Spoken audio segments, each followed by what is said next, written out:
Yeah, we got another Kung Fu one for you for today. Let's check it out.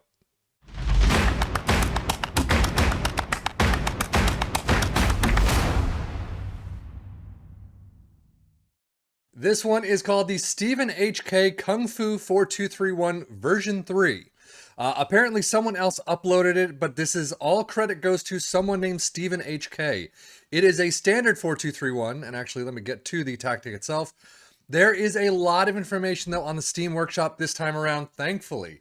So basically, what they say is you need to take control of the staff, of the opposition instructions and touchline instructions. If your staff do it, your staff is going to screw it up. So automatically, right off the bat, we know this isn't going to work very well for these simmed teams that we always do. In the preseason, you want to arrange as many friendlies as possible to get the tactic familiar for your team, is what it's written. Training was left to the assistant manager, things like that. So read up on the Steam Workshop if this looks good to you.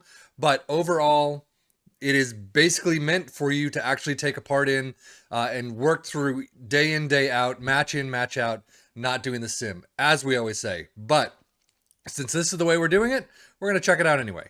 As you can see, sweeper, keeper, and defend, a wing back and attack on both sides, a ball playing defender and defend on both sides, DM on both sides and support.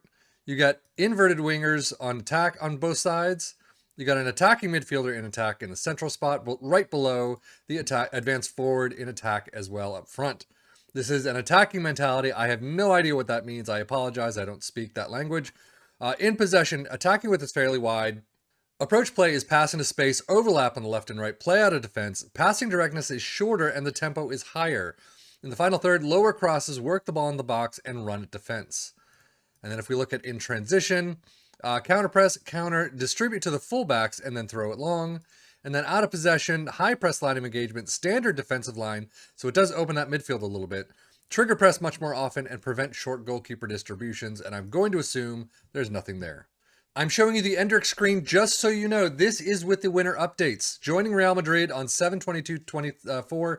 So next season he will be joining Real Madrid. This is already set. So this is using the new winter update database. So with that, Wolves are expected to be 15th by the media at the end of the season. Newcastle in 7th, if I'm not mistaken. 7th place. And then Tottenham in 3rd. So that is what we're working with here. You can see Wolves climbing a heck of a lot from 15th to 4th. So a fantastic return for them. Tottenham, not too bad in 5th. And then Newcastle around where you would expect them in 8th.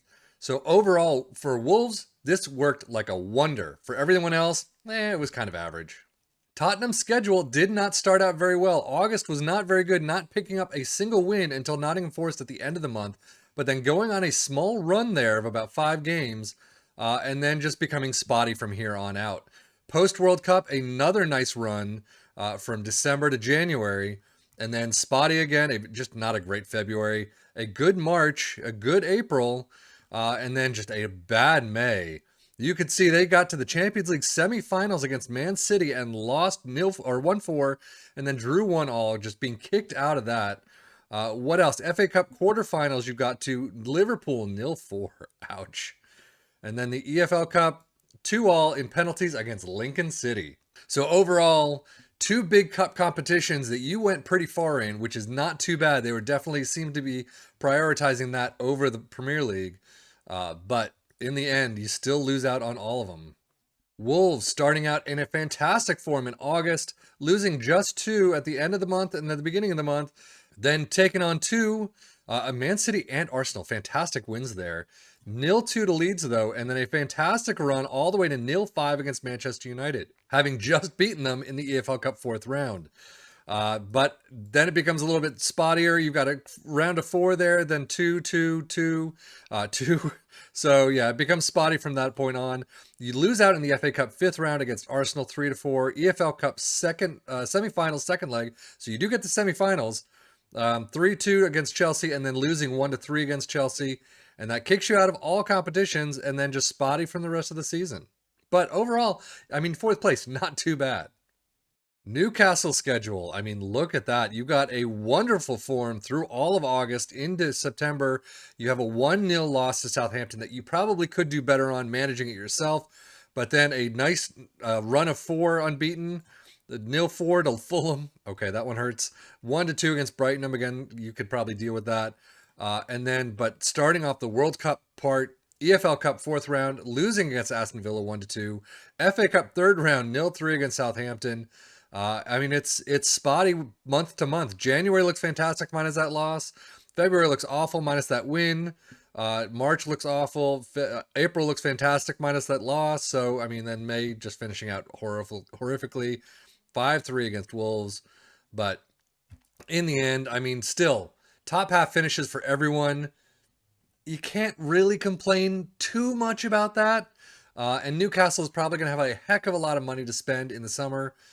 So actually, with that, let's get to the transfers. So sticking with Newcastle transfer-wise, picking up Dominguez from, I don't know that team, 2.1 million. Peter Zielinski from Napoli for 31. Tony Weston from Rangers for 600K.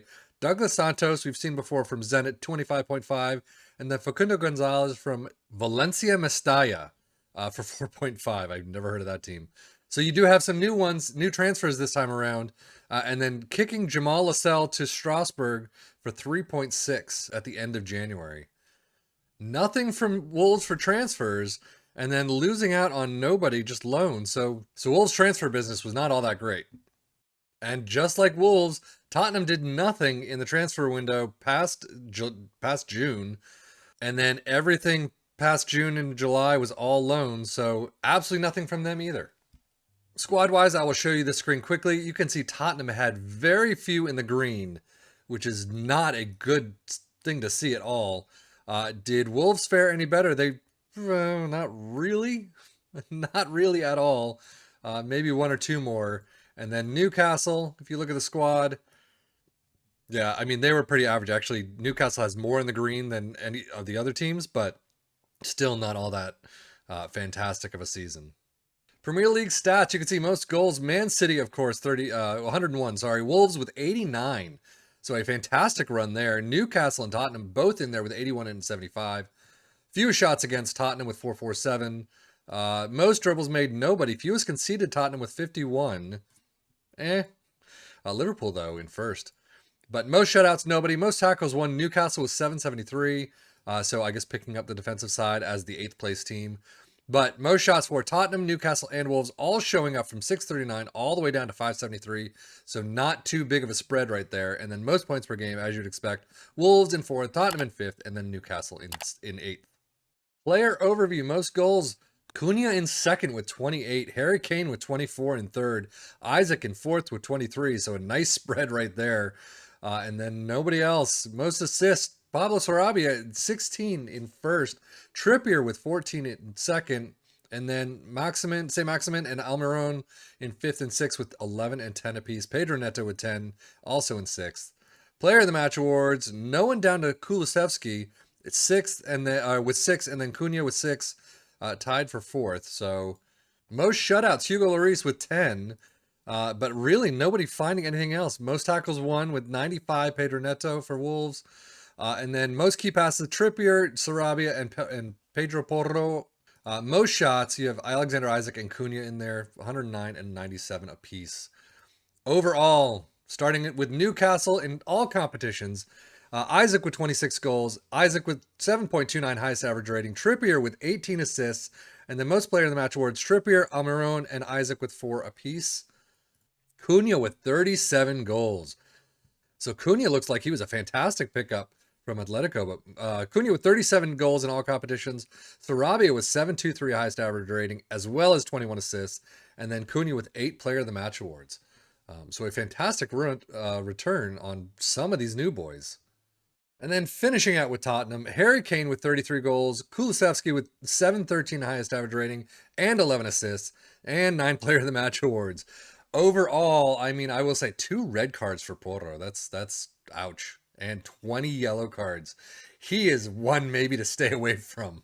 That is crazy.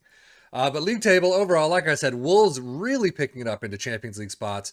Tottenham and Newcastle kind of in the spots that you would expect them to be in. Again, if you're playing on your own, you could probably do a heck of a lot better than these 0-1 losses and 1-1 draws and things. Hopefully you can kind of spur the team on and pick up a win, a lot more, a couple wins more than they've picked up here. 11 losses, 12 losses here for Wolves. I mean, there's only 3-point difference between the two, and then 59 for Newcastle. So, but still well above relegation. It may be worth taking a look at and following what the Steam Workshop says. So definitely a lot better than what we've seen in the past in a lot of these tactics, especially the Kung Fu ones. But overall, looking not too bad. Something to start off with, use as a baseline. But anyway, that is it for me, Safian FM, for the Football Manager blog channel, saying thank you as always for watching. Take care and enjoy.